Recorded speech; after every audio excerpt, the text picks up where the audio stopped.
What's going on, fam? Welcome back to The Ride. I am your host, Dr. Eric K. Coleman. Please, ma'am, please, sir, like and share this platform, but most of all, please subscribe to the channel so that you will be up to speed on everything pertaining this channel. Today's episode, we are going to be dealing with a short clip concerning can two strangers fall in love with 36 questions. So today's show, we're going to be dealing with love at first sight or long-term experiences. So this was an experiment that was conducted to see if, in fact, with just 36 in-depth probing questions, were people able to quote unquote fall in love after having this type of dialogue.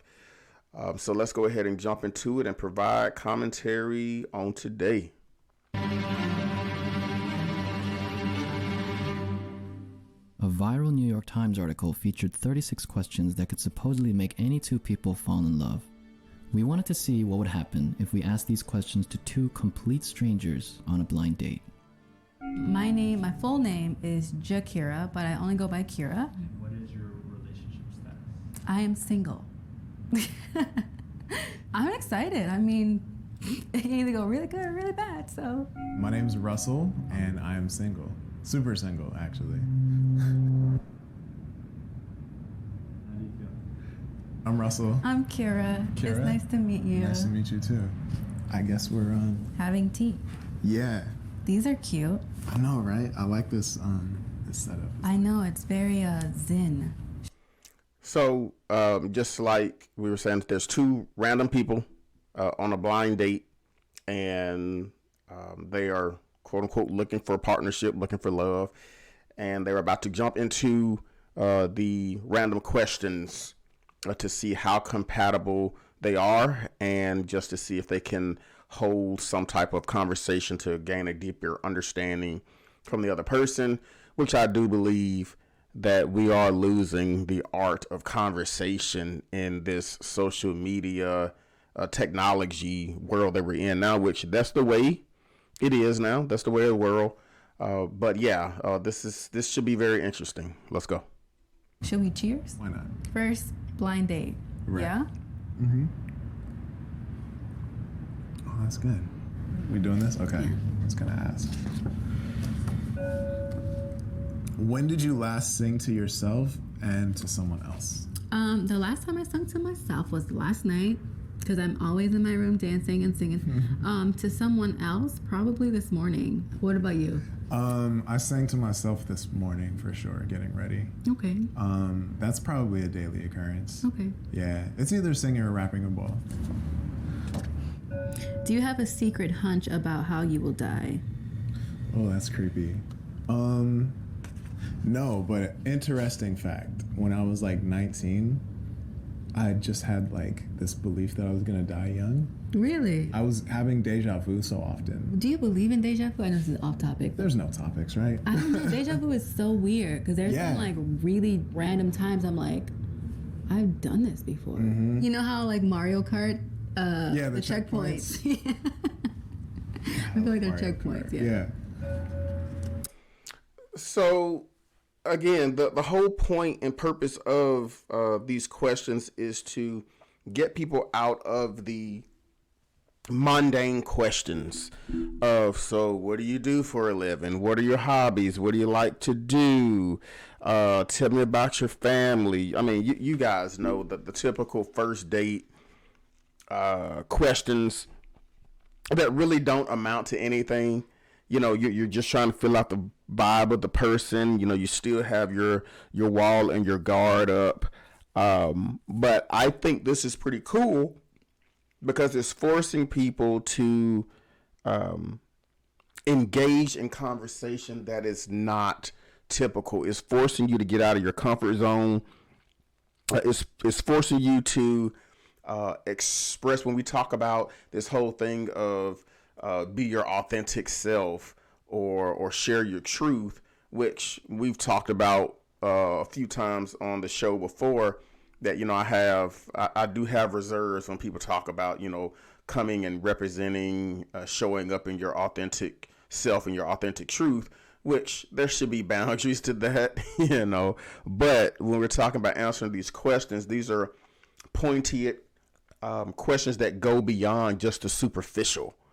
And I think that's the whole point behind these 36 questions, is making people face the reality.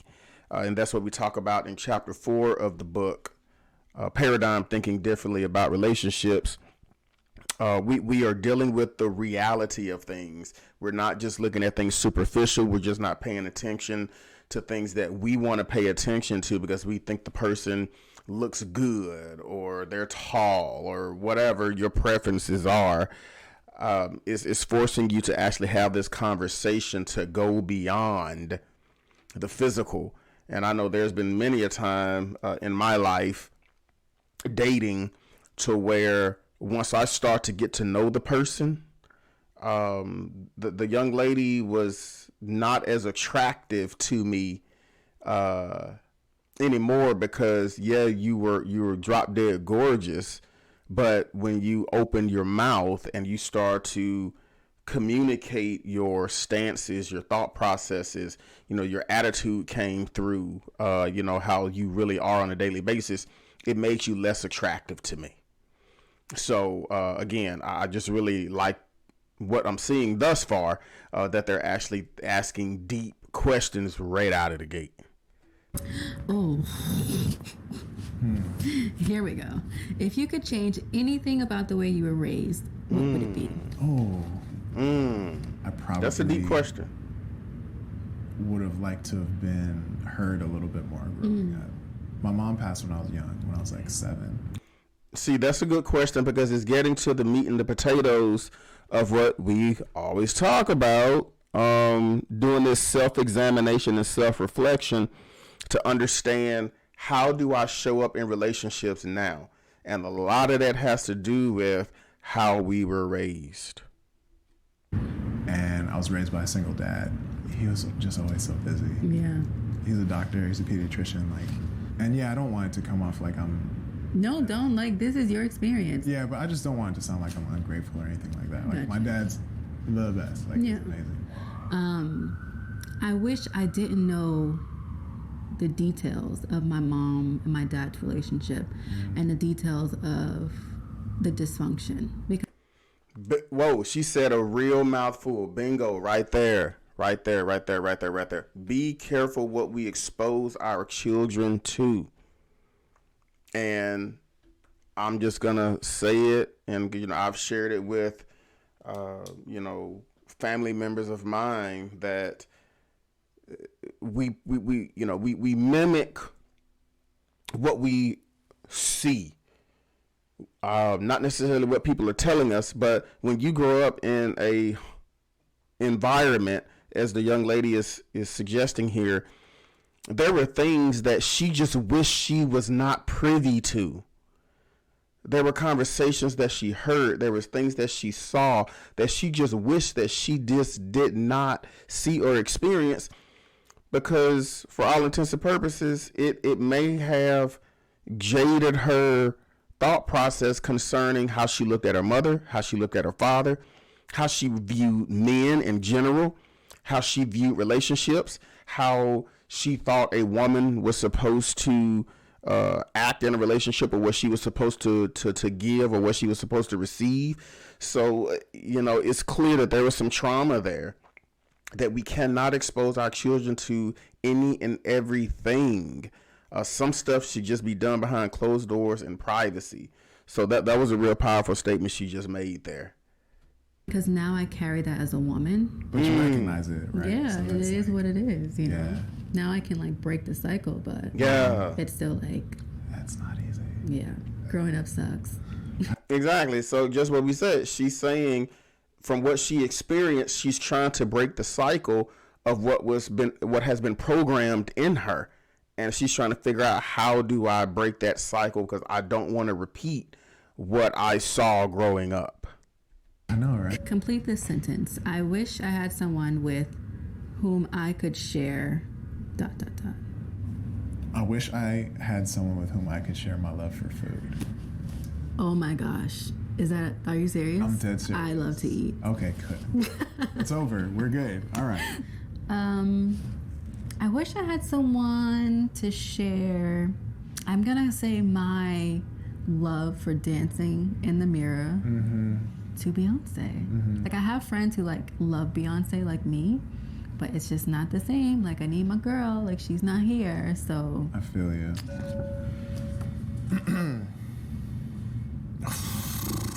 Okay. Take 1 minute and tell your partner your life story in as much detail as Come possible. on. 1 minute life story. I'm trying to think of good stuff and bad stuff. It's your story, I right? know. So I was born in Manhattan, New York. When I was about 6 years old, I witnessed my dad become physically violent towards my mom, maybe about a few months after we ended up moving. And that was the start of moving all the time. I went to Buffalo State College. In my last year, I was like, you know what, I've outgrown this place. I don't feel like it's giving me anything. I was actually like depressed because I just wasn't happy. And then I decided to move to California. And I moved here by myself with very little money. But I have a lot of faith, and I believe that if you really want something, it's because you're supposed to have it. So I just... You just did it. And now I'm here. I have... That was really bold and brave of her to share that. Again, you know, these 36 questions, this is going beyond the typical date questions. Because let's be honest, how many people would actually be having this kind of conversation on your average first date? Tell me your life story, or you're opening up about an abusive relationship that you witnessed between your parents, your father, concerning your mother. And again, it's very clear that the young lady here has some trauma that is unresolved. And let's be honest, don't we all have some unresolved issues or we're working towards resolving them? And this directly impacts how we show up in relationships, the stuff that we dealt with as a child. And for these two to be able to have this type of conversation, don't know each other from a can of paint, but their willingness to open up about life, I think this is putting them on a very good trajectory to get a holistic viewpoint. Is this someone that I would like to go out on a second date with? You have a lot of material here. You have a lot of data to make a educated choice, as opposed to you're going on a first date and you're attracted to this person and y'all get along. You got a couple things in common, but how many dates do you really go on before you get to this level line of questioning to really figure out if this is someone that I can see myself with long term or for marriage? So much respect for that. Wow, thank you. For real, yeah. Thank you. Definitely, that's inspiring. So I lived in the same house my entire life up until college. I've always wanted that. I did everything my older brother did. He started rapping, so I was like, I'm gonna start rapping too. Was he annoyed by that? He's like, dude. I got into acting on my own though. I brought it up to my dad. I was like, I think I'm gonna major in acting. He's like, you sure? And I was like, okay, never mind. So I had like this identity crisis with like career and passions and stuff like that. My family's like super mixed too, so I had like that identity crisis thing. We're black, white, and Japanese. Oh, wow. My dad is all three. Wow. Yeah, and then my mom was black and white. That's so interesting. Well, which part? All of it. Like, that's so many different, like, Cultures in one household. I just turned 30. Yeah. What? Yeah. I think that might be the Asian part of you. I'll take it, whatever it is. Black don't crack. All Asian of it. people have amazing skin. Well, So, I see people nodding. It's great. It's like, yes, that's true. Anyways, I just turned 30, so that was like a really big.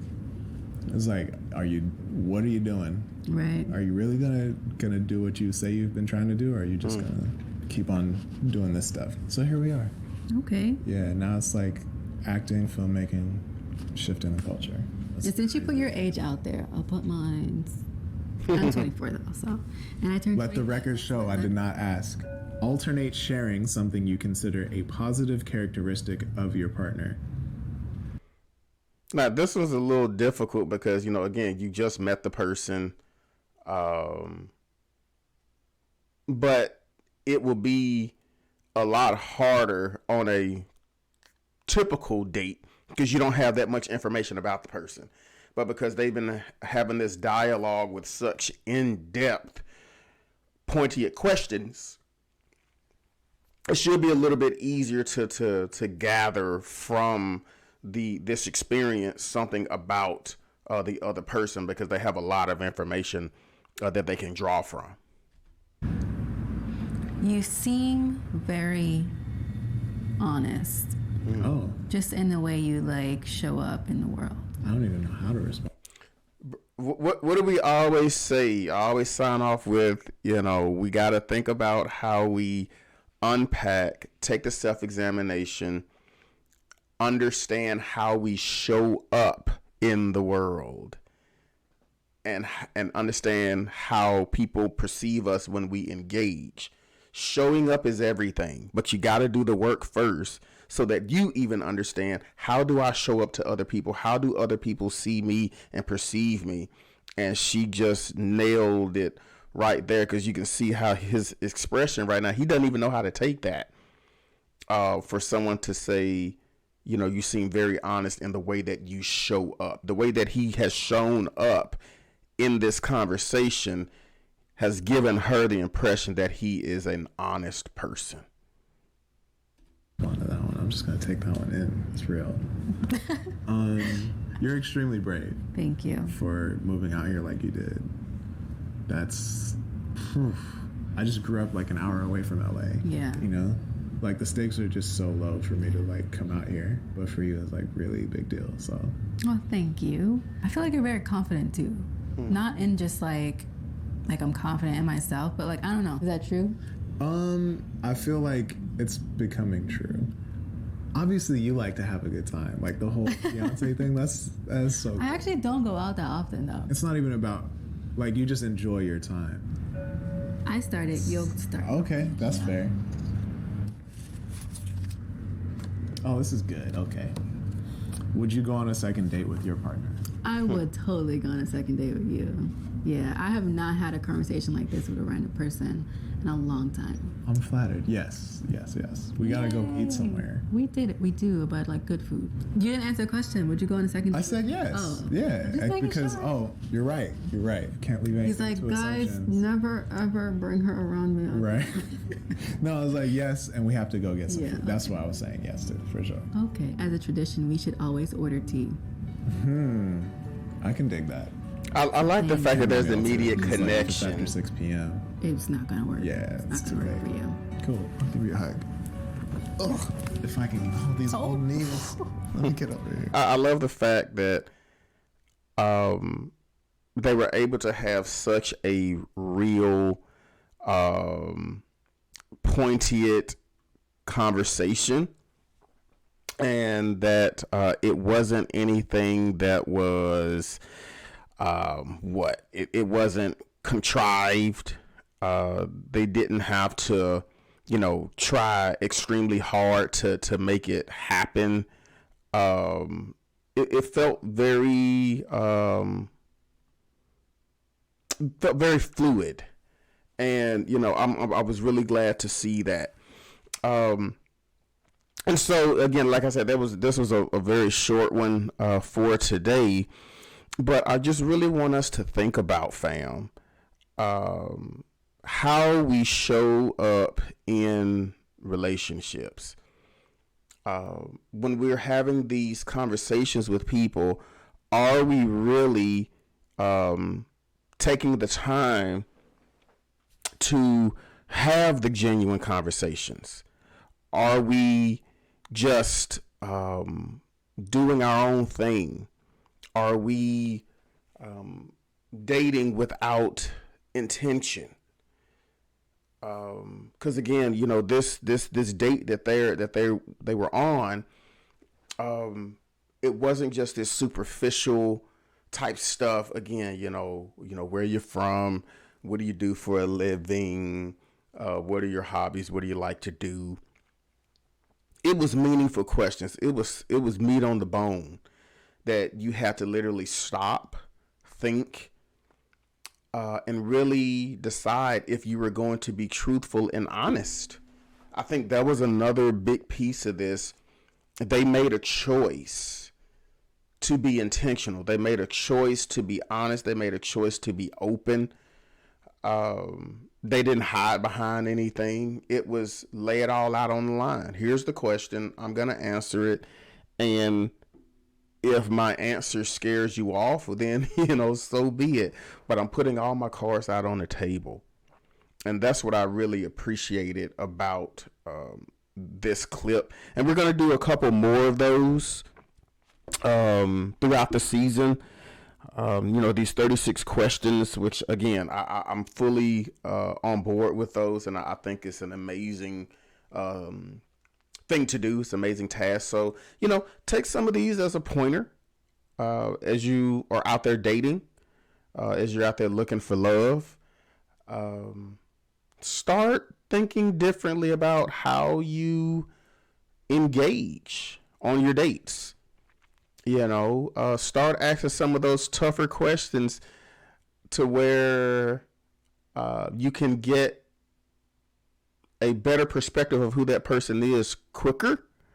So you're feeling as if you're not wasting time. Because, how many times have you heard that someone says, okay, well, I was dating this person for like 2 months and then they changed in month 3. But that's when the temperature is starting to rise. You may be, the butterflies and stuff may be going away or doing it a little bit, and you're starting to really see the person for who they are. And you think they've changed, but no, they didn't change. That was just who they were the whole time. But because we were so infatuated with them, we chose not to see the red flags. So as we wrap up today, continue to think about how you show up in relationships. What is the perception that people get from you, when you're out there dating, when you have interactions with people, or what are they walking away from about you as opposed to what you think they're walking away from? Because it's only so long that we can put on the face, that we can put on the facade. People can see straight through that. So fam, until next time, keep doing the work on yourselves. So that way we can show up better in our homes, for our family, in community, society, in our nation, and in the world, and we can affect change. So until next time, continue to think differently about relationships.